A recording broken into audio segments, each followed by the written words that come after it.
नमस्कार, मैं हूं प्रज्ञा। बिहारी न्यूज में आपका स्वागत है। खबरों की ओर बढ़ने से पहले एक नजर सुर्खियों पर। आज है विश्व पर्यावरण संरक्षण दिवस, जाने इसका महत्व। वर्ल्ड रोबोटिक्स चैंपियनशिप में बिहार के बच्चे रहे फर्स्ट रनर अप। आंगनबाड़ी के बच्चों को पढ़ाएंगे सरकारी स्कूल के शिक्षक। बिहार के पूर्व विधायक महेंद्र झा आजाद का निधन, सीएम नीतीश ने जताया शोक। वेस्ट इंडीज के खिलाफ पहले ओडीआई की जीत के हैं ये 5 हीरो। इसके साथ ही बढ़ते हैं शाम तक की बड़ी खबरों की ओर विस्तार से। आज है विश्व पर्यावरण संरक्षण दिवस, जाने इसका महत्व। आज के दिन को यानी कि 28 जुलाई को लोग विश्व पर्यावरण संरक्षण दिवस के रूप में मनाते हैं। बता दें कि इस दिन लोग प्रकृति संरक्षण के महत्व के बारे में जागरूकता बढ़ाते हैं। अगर हम इसके महत्व की बात करें तो यह हम सभी जानते हैं कि पिछले कई सालों से जलवायु परिवर्तन हमारे लिए एक गंभीर मुद्दा है। ग्लोबल वार्मिंग, पॉल्यूशन और विलुप्त हो रहे प्रजातियां प्रकृति में भारी असंतुलन पैदा कर रही हैं। ऐसे में हमारा कर्तव्य है कि हम नेचुरल रिसोर्सेज की सुरक्षा करें। इन सब के अलावा हमें यह भी कोशिश करनी चाहिए कि हमारी आदतों और हमारे आराम की वजह से पृथ्वी पर कोई नकारात्मक प्रभाव न पड़े। बता दें कि आज के दिन लोगों को प्रकृति के संरक्षण के प्रति जागरूक किया जा सके, इसके लिए कई तरह के कार्यक्रम और सेमिनार भी आयोजित किए जाते हैं। मुहर्रम को लेकर 6 जिलों में अर्धसैनिक बल तैनात। बिहार में प्रशासन मुहर्रम को लेकर अलर्ट मोड में है। प्रशासन के द्वारा सुरक्षा को देखते हुए सारे प्रबंध चाक चौबंद रखे गए हैं। इन सब के अलावा प्रशासन की नजर सोशल मीडिया पर भी बनी हुई है ताकि किसी भी तरह के भड़काऊ मैसेज पर नजर रखी जा सके। बता दें कि एडीजी मुख्यालय जितेंद्र सिंह गंगवार के द्वारा पुलिस मुख्यालय सभागार में आयोजित प्रेस वार्ता में जानकारी देते हुए बताया गया कि मुहर्रम को लेकर राज्य के 6 जिलों में अर्धसैनिक बल तैनात किए गए हैं, जिनमें बिहार की राजधानी पटना समेत नालंदा, रोहतास, भागलपुर, सिवान और दरभंगा शामिल है। मालूम हो कि इन सभी जिलों में अर्धसैनिक बल की 6 कंपनियां तैनात की गई हैं। उन्होंने बताया कि पूरे राज्य में सुरक्षा के पुख्ता इंतजाम किए गए हैं। सभी जिलों में बीएसएफ की 24 कंपनियां तैनात कर दी गई है। क्विक रिस्पांस टीम और अग्निशमन की टीमों को भी पूरी तरह से अलर्ट मोड में रखा गया है। बिहार के 12 ट्रैफिक जिलों में मैनुअल चालान बंद। एडीजी ट्रैफिक सुधांशु कुमार के द्वारा बिहार पुलिस मुख्यालय के सभागार में संबंधित पुलिस कर्मियों के बीच 638 HHD का वितरण व इसके संचालन का प्रशिक्षण देते हुए यह घोषणा की गई है कि 1 अगस्त से राज्य के 12 ट्रैफिक जिलों में मैनुअल चालान बंद हो जाएंगे, यानी कि अब ऑटोमेटिक या हैंड हेल्ड डिवाइस के जरिए ई चालान काटी जाएगी। एडीजी के द्वारा दी गई जानकारी के अनुसार पहले चरण में स्मार्ट सिटी योजना के तहत 4 शहरों बिहार की राजधानी पटना, मुजफ्फरपुर, बिहार शरीफ और भागलपुर में कैमरों के मदद से ही ई चालान काटे जा रहे हैं। वहीं अब आरा, छपरा, गया, दरभंगा, मुंगेर, बेगूसराय, पूर्णिया और कटिहार जैसे जिलों में भी शुरू किए जाएंगे। आपकी जानकारी के लिए बता दें कि ई चालान से जुर्माना वसूली में पारदर्शिता आएगी और साथ ही एक डाटाबेस भी तैयार हो सकेगा।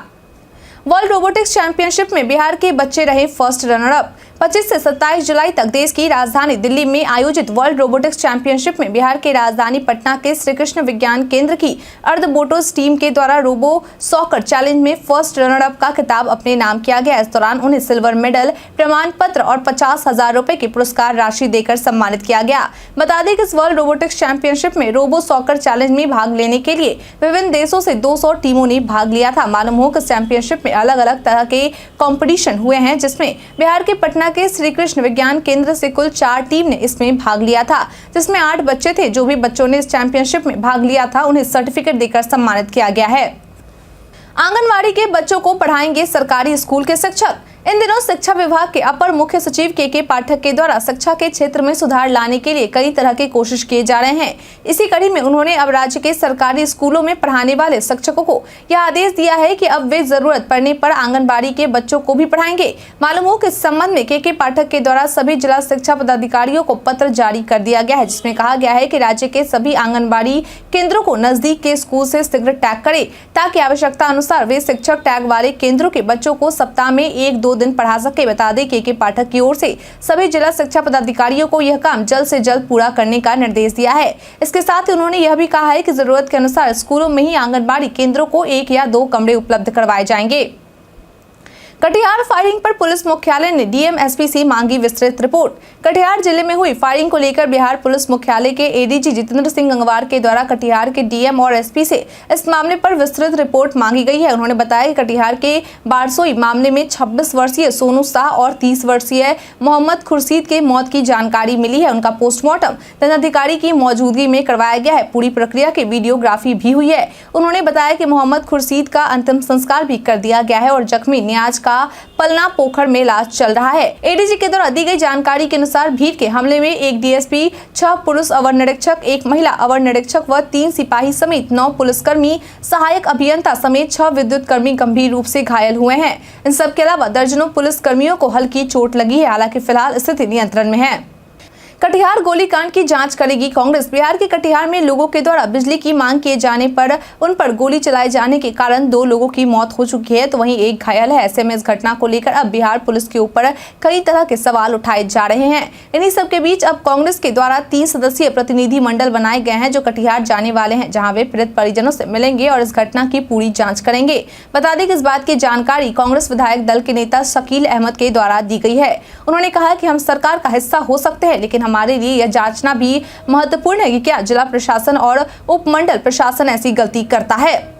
के पाठक ने विभाग के अधिकारियों को दिया नया आदेश। शिक्षा विभाग की जिम्मेदारी जब से के पाठक के हाथों में आई है तब से लगातार शिक्षा के क्षेत्र में कई काम किए जा रहे हैं ताकि इसे सुदृढ़ बनाया जा सके। बता दें किसी कड़ी में के पाठक के द्वारा विभाग के अधिकारियों को नया आदेश दिया गया है, जिसके तहत अब विभाग का कोई भी अधिकारी कार्यालय कक्ष में 8 घंटा व्यतीत नहीं करेंगे। वे अब अपना समय कार्यालय में केवल 4 घंटा देंगे, जबकि 4 घंटा फील्ड में रहकर विद्यालयों का निरीक्षण करेंगे। बता दें के पाठक के द्वारा सर्व शिक्षा अभियान कार्यालय का निरीक्षण भी किया गया, जहां उन्होंने कर्मियों और विद्यालय योजनाओं के बारे में जानकारी प्राप्त की। वहीं उन्होंने विद्यालयों में अभी भी छात्रों की उपस्थिति कम रहने पर चिंता जताई। 6 अगस्त से जेडीयू शुरू करेगी पिछड़ों को साधने की तैयारी। 2024 में होने वाले लोकसभा चुनाव में पिछड़ों को साधने के लिए 6 अगस्त से 24 अगस्त तक जेडीयू की ओर से पूरे बिहार में प्रखंड स्तर पर कर्पूरी चर्चा का आयोजन करने वाली है। बता दें कि इस कार्यक्रम को लेकर जेडीयू के द्वारा अपनी पार्टी के वरिष्ठ नेताओं के नेतृत्व में 5 टीम तैयार की गई है, जिसमें सांसद, विधायक और अति पिछड़ा से जुड़े हुए पार्टी के सभी वरिष्ठ नेता शामिल होंगे। ये सभी 9 प्रमंडल में काम करेंगे। मालूम हो कि पार्टी कार्यालय का पोस्टर बदलकर कर्पूरी चर्चा और ग्राम संसद सद्भाव की बात का नया पोस्टर लगा दिया गया है। बता दें कि पहली टीम तिरहुत और सारण में काम करेगी, वहीं दूसरी टीम दरभंगा, कोसी और पूर्णिया प्रखंड स्तर पर काम करेगी। तीसरी टीम भागलपुर, मुंगेर प्रमंडल, चौथी टीम मगध क्षेत्र में काम करेगी और 5वीं टीम पटना में काम करेगी। बिहार के पूर्व विधायक महेंद्र झा आजाद का निधन, सीएम नीतीश ने जताया शोक। लंबे समय से बीमार चल रहे दरभंगा के घनश्यामपुर और बेनीपुर विधानसभा क्षेत्र के पूर्व विधायक महेंद्र झा आजाद का 98 साल की उम्र में गुरुवार की देर रात को उनके पैतृक गांव महिनाम में निधन हो गया। ऐसे में उनके निधन से पूरे दरभंगा जिले में शोक की लहर दौड़ गई है। वहीं उनके निधन पर बिहार के मुख्यमंत्री नीतीश कुमार के द्वारा भी गहरी शोक संवेदना व्यक्त की गई है। उन्होंने ट्वीट कर कहा कि पूर्व विधायक महेंद्र नारायण झा आजाद जी का निधन दुखद। वे एक कुशल राजनेता एवं समाज सेवी थे। उनके निधन से राजनीतिक एवं सामाजिक क्षेत्र में अपूरणीय क्षति हुई है। ईश्वर उनकी आत्मा को शांति दे। आपकी जानकारी के लिए बता दें कि उन्होंने 1980 से 1985 तक घनश्यामपुर विधानसभा क्षेत्र का प्रतिनिधित्व किया। इसके बाद 1985 से 1990 और 1990 से 95 तक बेनीपुर विधानसभा क्षेत्र से विधायक रहे और साथ ही 1975 से लेकर 85 तक लगातार 3 बार जिला परिषद के अध्यक्ष भी रहे। वे कई बार महिनाम पंचायत के मुखिया भी रहे। बिहार को मिड डे मील के लिए केंद्र से नहीं मिले 2000 करोड़ रुपए। चालू वित्त वर्ष 2023-24 के 4 माह खत्म होने वाले हैं, लेकिन अब तक मध्याह्न भोजन कार्यक्रम को लेकर केंद्र सरकार की ओर से मिलने वाली 2000 करोड़ रुपए की राशि बिहार को नहीं मिल पाई है। मालूम हो कि अभी बिहार में पिछले वर्ष की राशि से काम किया जा रहा है। ऐसे में अब अगर 1 माह में केंद्र की ओर से राशि नहीं मिली तो राज्य पर वित्तीय भार बढ़ जा सकता है। बता दें केंद्र को यह राशि वित्तीय वर्ष की प्रत्येक तिमाही में 500 करोड़ किस्त में देने थे, जिसके हिसाब से पहली किस्त अब तक मिल जानी थी। हालांकि केंद्र की ओर से इस देरी को लेकर तकनीकी कारण को बताया गया। उन्होंने बताया कि अगर आपके खाते में 250 करोड़ से अधिक की राशि है तो अगली राशि तभी मिलेगी जब आप इस राशि को खर्च कर लेंगे या खाते में 250 करोड़ रुपए से कम राशि होगी।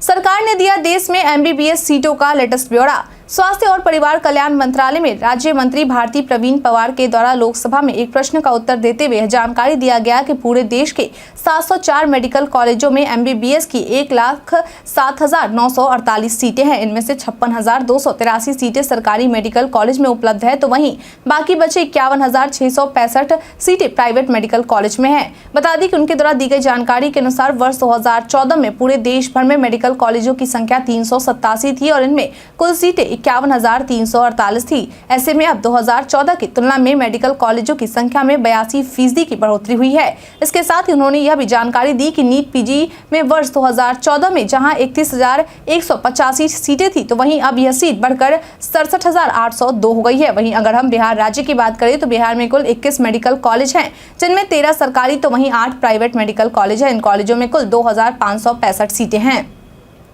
लल्लन सिंह ने प्रधानमंत्री मोदी पर बोला हमला। जदयू के राष्ट्रीय अध्यक्ष लल्लन सिंह के द्वारा अपने ट्विटर हैंडल पर प्रधानमंत्री नरेंद्र मोदी का एक वीडियो शेयर करते हुए उन पर हमला बोला गया है। उन्होंने वीडियो शेयर कर कैप्शन में तंज कसते हुए लिखा है कि आदरणीय प्रधानमंत्री श्री नरेंद्र मोदी जी देश की जनता को कब तक गारंटी के जुमले की घुट्टी पिलाते रहेंगे? देश की जनता की भावनाओं को भड़काकर वोट पाने का जुगाड़ कब तक करते रहेंगे? याद कीजिए 2014 के चुनाव में आपने कहा था कि विदेशों से काला धन वापस लाएंगे, सभी गरीबों के खाते में 15-20 लाख रुपए भेजेंगे। क्या हुआ उस वादे का? काला धन वापस लाना तो छोड़िए, आपके शासन में माल्या, नीरव मोदी और मेहुल चौकसी जैसे भ्रष्टाचारी आपके संरक्षण में हजारों करोड़ रुपए लेकर विदेश भाग गए। अरे अब जुमले की घुट्टी पिलाने के बदले जनता को यह बताइए कि 9 साल में आपने महंगाई और बेरोजगारी दूर करने के लिए किया ही क्या है। मुंबई में इस दिन होगी INDIA गठबंधन की अगली बैठक। 2024 में होने वाले लोकसभा चुनाव को लेकर बीजेपी के खिलाफ विपक्षी पार्टियों ने गोलबंद होकर एक नया गठबंधन बनाया है, जिसका नाम INDIA रखा गया है। बता दें कि इस गठबंधन की 2 बैठक बिहार की राजधानी पटना और बेंगलुरु में सफलतापूर्वक पूरी हो चुकी है। वहीं अब इसकी तीसरी बैठक मुंबई में होने वाली है। बता दें कि मुंबई में होने वाली यह बैठक 25 और 26 अगस्त को होगी, जिसमें INDIA के सभी दल शामिल होंगे। मालूम हो कि गठबंधन का INDIA नामकरण होने के बाद यह उनकी पहली बैठक होगी। मिली जानकारी के अनुसार मुंबई में होने वाली इस बैठक में विभिन्न दलों के बीच कोऑर्डिनेशन कमेटी का गठन किया जाएगा और साथ ही सीट के बंटवारों पर भी बातचीत हो सकती है। इन सब के अलावा क्षेत्रीय दलों की चुनौतियों और मजबूतियों पर भी चर्चा की जाएगी। वेस्टइंडीज के खिलाफ पहले ODI की जीत के हैं ये 5 हीरो।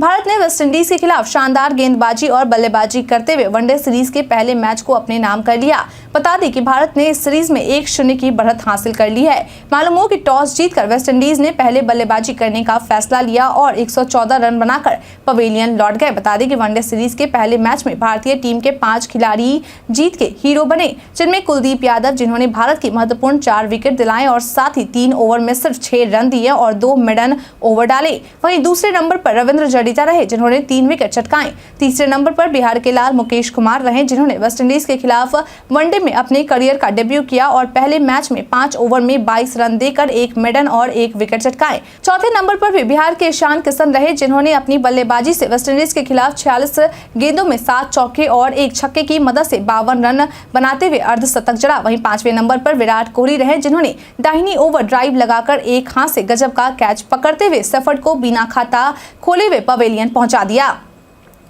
बीते दिन हमारे द्वारा पूछे सवाल का आप लोगों में से बहुत लोगों ने जवाब हमें हमारे कमेंट सेक्शन बॉक्स में लिख कर दिया था। जिन्होंने हमारे द्वारा पूछे सवाल का जवाब दिया है उनके नाम है रंजीत मिश्रा, उमेश ऋषिदेव, नुन्नू गोलू कुमार, कृष्णा पटेल, मुटू रंगीला, भान प्रकाश मौर्य, रवि कुमार राम, विनीत चौहान, बाबूलाल मरांडी, मोहम्मद अफजल मंसूरी, सदुल्लाह पलवी, गुनर शर्मा, मनोज कुमार, राजकिशोर महतो, अनवर करीम खान। इसके साथ ही बढ़ते हैं आज के सवाल की और आज का सवाल है, आपके क्षेत्र में मिड डे मील की गुणवत्ता कैसी है? अपना जवाब हमें हमारे कमेंट सेक्शन में लिखकर जरूर बताएं। आज के लिए इतना ही। बिहार के तमाम खबरों के साथ बने रहने के लिए देखते रहें बिहारी न्यूज और साथ ही अगर आप यूट्यूब से देख रहे चैनल को सब्सक्राइब करना और अगर आप फेसबुक से देख रहे तो पेज को फॉलो करना ना भूले। धन्यवाद।